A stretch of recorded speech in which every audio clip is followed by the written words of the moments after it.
जय हिंद दोस्तों, मैं गुफरान आप सबका अपने YouTube channel MG exam cracker पर स्वागत करता हूं। दोस्तों, आज हमने कमेंट बॉक्स का एक क्वेश्चन लिया है जो क्वेश्चन काफ़ी इंटरेस्टिंग है। ये क्वेश्चन ये है कि एक फैमिली यानी कि परिवार है जिसमें माता पिता और 2 बच्चे हैं। अचानक पिता की डेथ हो जाती है तो माता और 2 बच्चे बचते हैं। तो जो पिता की जो प्रॉपर्टी थी उस प्रॉपर्टी को माता और 2 बच्चों के बीच में बांटनी है, लेकिन कुछ कंडीशंस है, उसको पढ़ना है और फिर हमें सवाल को हल करना है। दोस्तों, ये क्वेश्चन काफ़ी इंटरेस्टिंग भी हो सकता है। इंटरेस्टिंग इसलिए क्योंकि अधिकतर लोगों के जीवन में ये वो किसी के माता पिता उनके ज़रूर होते हैं या फिर उनके भाई होते हैं, तो उनके बीच में प्रॉपर्टी को बांटना पड़ता है, बढ़ती है। अधिकतर लोगों के जीवन में होता है, कुछ लोगों के जीवन में होता भी नहीं। तो दोस्तों, आइए इस क्वेश्चन को पढ़ते हैं, फिर हम समझने का प्रयास करते हैं। इस क्वेश्चन को हम आपको स्क्रीन पर भी दिखा देंगे, पहले इसको बोर्ड पर देख लेते हैं। क्वेश्चन ये है कि एक प्रॉपर्टी में पति पत्नी आधे आधे के मालिक थे। पति की मृत्यु हो गई, उनके 2 बच्चे हैं। अब पत्नी आधे की मालिक है और आधे हिस्से में तीनों बराबर के हिस्सेदार हैं। अब आधे हिस्से में एक के हिस्से में कितना आएगा और भिन्न में कैसे लिखेंगे, और पत्नी का आधा हिस्सा और आधे हिस्से में से 1/3 जोड़ के भिन्न में कितना लिखा जाएगा। तो हमारा क्वेश्चन ये कह रहा है कि यानी कि जो पति हैं उनकी मृत्यु हो जाती है और उनके 2 बच्चे हैं और पत्नी हैं। अब देखिए, पहली कंडीशन ये है कि जो प्रॉपर्टी है उसमें पति और पत्नी आधे आधे के मालिक थे। अब देखिए, जब पति मर गया यानी कि मृत्यु हो गई तो फिर क्या हुआ कि पत्नी का आधा हिस्सा तो होगा ही। अब जो आधा हिस्सा बचा उनमें क्या करना है कि आधे हिस्से में तीनों को बराबर बांटना है, यानी कि पत्नी को भी और 2 बच्चों को भी। तो अब आधे हिस्से में से एक के हिस्से में कितना आएगा, यानी कि दोनों बच्चों के हिस्से में कितना कितना आएगा और माता के हिस्से में कितना आएगा, और कुल मिलाकर माता के हिस्से में कितना आएगा। तो दोस्तों, एक बार हम इसको स्क्रीन पर दिखा देते हैं और पढ़कर दिखा देते हैं क्वेश्चन क्या है। आइए देखते हैं। एक प्रॉपर्टी में पति पत्नी आधे आधे के मालिक थे। पति की मृत्यु हो गई, उनके 2 बच्चे हैं। अब पत्नी आधे की मालिक है और आधे हिस्सों में 3 बराबर के हिस्सेदार हैं। अब आधे हिस्से में एक के हिस्से में कितना आएगा और भिन्न में कैसे लिखेंगे, और पत्नी का आधा हिस्सा और आधे हिस्से में से 1/3 जोड़ के भिन्न में कितना लिखा जाएगा। तो चलिए दोस्तों, इस सवाल को हल करते हैं। दोस्तों, इस सवाल को हल करने का हम आपको 2 मेथड बताएंगे। एक मेथड ऐसा बताएंगे जो सिर्फ आपको अपने मन में ही इस प्रश्न का हल निकाल सकते हैं, यानी कि डिजिट के माध्यम से, जो अंक गणित पर सिर्फ अंकों के माध्यम से इस प्रश्न को हल कर सकते हैं।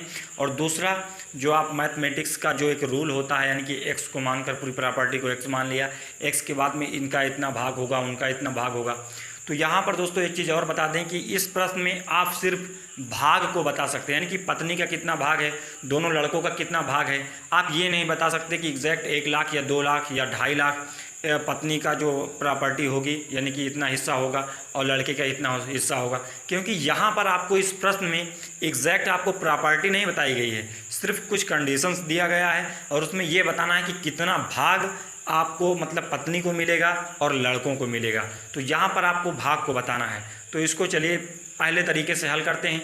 जैसा कि आप जानते हैं कि प्रश्न बहुत ही बड़ा था, इसको पढ़ने में कितने लाइन में, 4-5 लाइन में प्रश्न था, लेकिन इसका आंसर जो होगा सिर्फ 1 लाइन में इसका आंसर आएगा। तो देखिए, आइए शुरू करते हैं। सबसे पहला पॉइंट कि मान लीजिए कि जो प्रॉपर्टी थी वो 120 रुपये की थी। अब यहाँ पर आपके दिमाग में आ रहा है कि 120 ही क्यों लिया, तो हम इसको अंत में बताएंगे कि 120 ही रुपये हमने क्यों लिया, या इसके अलावा भी कुछ ले सकते हैं। बहुत ही आसानी से अपने माइंड में आप ले सकते हैं। तो 120 रुपये की प्रॉपर्टी थी। जैसा कि पहला कंडीशन बताया गया था कि दोनों को, यानी कि पति और पत्नी को आधा आधा बांटा गया था। तो आधा आधा का मतलब पत्नी को 60 रुपये मिला और पति को भी 60 रुपये मिलते। लेकिन क्या हुआ कि पति की मृत्यु हो गई। तो पति की जब मृत्यु हो गई तो जितना अमाउंट बचा आधा तो पत्नी को मिल जाएगा, फिर जितना अमाउंट बचा, जितना धन बचा, उसमें पत्नी को और दोनों लड़कों को बराबर बराबर बांटना है। तो बराबर बराबर बांटने का मतलब 60 को 3 भागों में अगर बांटेंगे तो 3 दूना 6, यानी कि 20-20 रुपये मिलेंगे, यानी कि 20-20 रुपये मिलेंगे लड़कों को और पत्नी को भी, यानी कि माता को भी। तो अगर ये पूछा जाए कि माता का कुल कितना मिला, माता को कुल कितने रुपए मिले, तो माता को कुल कितने मिले, 80 रुपये मिले। यानी कि 120 रुपये की प्रॉपर्टी थी जिसमें माता को क्या मिले, 80 रुपये मिले और दोनों लड़कों को कुल मिलाकर 20-20 40 रुपये मिले। तो यहाँ पर ये बताना है, जैसा कि प्रश्न के अंत में पूछा गया है कि लड़के का कितना भाग होगा और माता का कितना भाग होगा, तो यहाँ पर भाग बताना है। तो यहाँ पर एक चीज़ पहले देख लीजिए कि भाग का कॉन्सेप्ट, कितना भाग कैसे बनता है। मान लीजिए कि आपको 4 रुपये था, कितना रुपये था, 4 रुपये था, और आपने 2 रुपये क्या किए कि आपने 2 रुपये खर्च कर दिए। तो बताइए कितने रुपये बचा, यानी कि 2 रुपये बचा। तो 2 रुपये कितना बचा, यानी कि कितना भाग बचा। तो यहाँ पर ये बताया कितना भाग बचा। तो जो भाग पूछना होता तो जितने रुपए होते हैं और जितना खर्च किया, यानी कि 2 रुपये खर्च किया तो 2 दूना 4, 1/2 भाग क्या किया आपने, बचाया।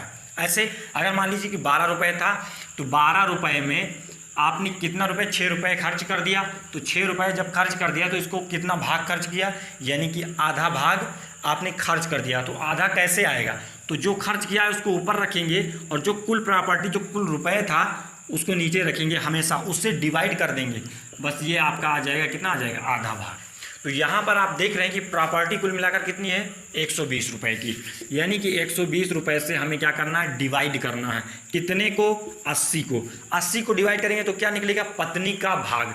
तो पत्नी का भाग कितना आ जाएगा, यहाँ पर देखिए 0 0 कैंसिल, 4 दूना 8, 4 3 12, यानी कि 2/3 भाग किसका है, ये किसका है, ये पत्नी का। अब देखिए लड़कों का कितना भाग होगा। तो एक लड़के का अगर हम भाग निकालना चाहें तो 20 रुपये है। तो यहाँ पर देखिए 20 को हम क्या करेंगे, ऊपर रखेंगे, जो कुल प्रॉपर्टी है उससे हम डिवाइड करेंगे। 0 0 कैंसिल, 2 छंग 12, यानी कि 1/6 भाग एक लड़के को मिलेगा। दूसरे लड़के को भी 1/6 यानी 1/6 भाग मिलेगा और पत्नी को कितना मिलेगा, 2/3।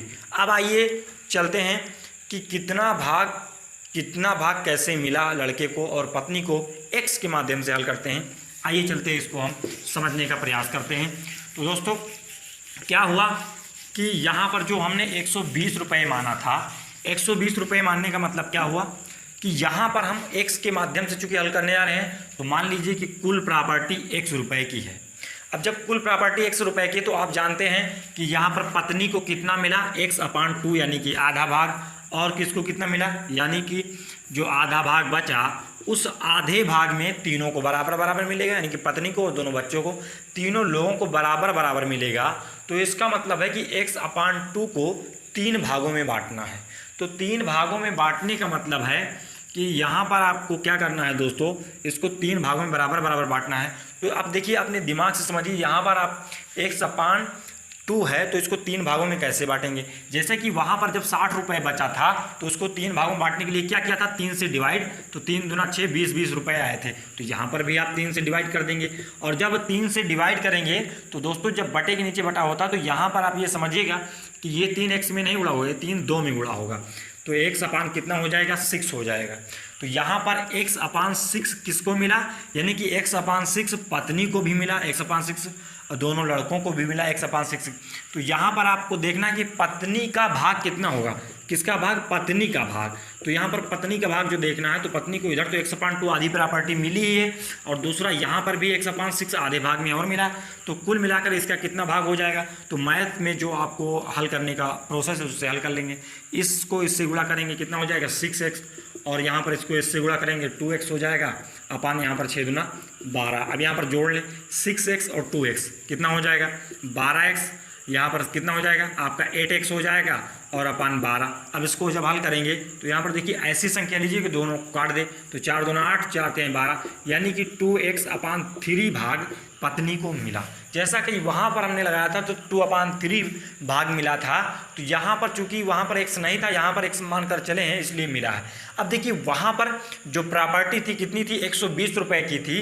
तो कितना कितना भाग मिला था, तो वहाँ पर 2/3 भाग मिला था, यानी कि 80 रुपये पत्नी को मिला था, 20 रुपये दोनों लड़कों को मिला था। तो आप मान लीजिए कि कुल प्रॉपर्टी x बराबर 120 रुपये की है। कितने की, 120 रुपये की है। तो जैसा कि आप जानते हैं 2/3 गुणे x, यानी कि 120 रुपये की प्रॉपर्टी है। तो यहाँ पर 3 चौक 12, 40 आ गया और 40 दूना 80। तो यहाँ पर देख सकते हैं कि 80 रुपये किसका निकल आया, पत्नी का, और वहाँ से भी। यानी कि ये जो मेथड हमने बताया बिल्कुल एग्जैक्ट, बिल्कुल क्लियर है कि इससे आप आप निकाल सकते हैं। बहुत ही स्पष्ट मेथड है, यानी बहुत ही आसान मेथड है। अब यहाँ पर एक चीज़ और समझ लीजिए कि अगर लड़कों का भाग निकालना है तो लड़कों का भाग भी 105 है, यहाँ पर 120/6 रखेंगे, 6 दूना 12, 20 रुपये आ जाएगा, तो ये भी निकाल सकते हैं। अब जैसा कि हमने बताया कि 120 ही रुपये हम मानकर क्यों चले थे, क्या हम केवल 20 रुपये, 80 रुपये, 50 रुपये नहीं मान सकते हैं? तो इसके पीछे एक लॉजिक है। लॉजिक ये है दोस्तों कि यहाँ पर 120 रुपये हमने माना था, तो यहाँ पर ये देखिए कि यहाँ पर कितने लोगों में बांटना था। तो आप जानते हैं कि एक पत्नी थी और 2 लड़के थे, तो 3 लोगों में बांटना था, और 3 लोगों में वहाँ पर देखिए बराबर बराबर बांटना था। तो यहाँ पर ये देखना है कि ऐसी संख्या लेना है जो 3 से कट जाए, यानी कि 3 से कटने का मतलब है कि यहाँ पर देखिए 3 अगर आप लेना चाहें तो जैसे 60 है तो ये 3 से क्या हो जाएगी, कट जाएगी, तो इस संख्या को ले सकते हैं, या फिर 3 दाम 30, 30 को ले सकते हैं। तो 3 से कटने वाली संख्या को आप ले सकते हैं। तो आशा करता हूँ कि ये प्रश्न आपको बहुत ही अच्छी तरह से समझ में आया होगा।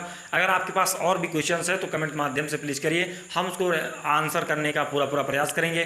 दोस्तों अगर आपको ये वीडियो पसंद आए तो प्लीज़ लाइक शेयर सब्सक्राइब करें। धन्यवाद।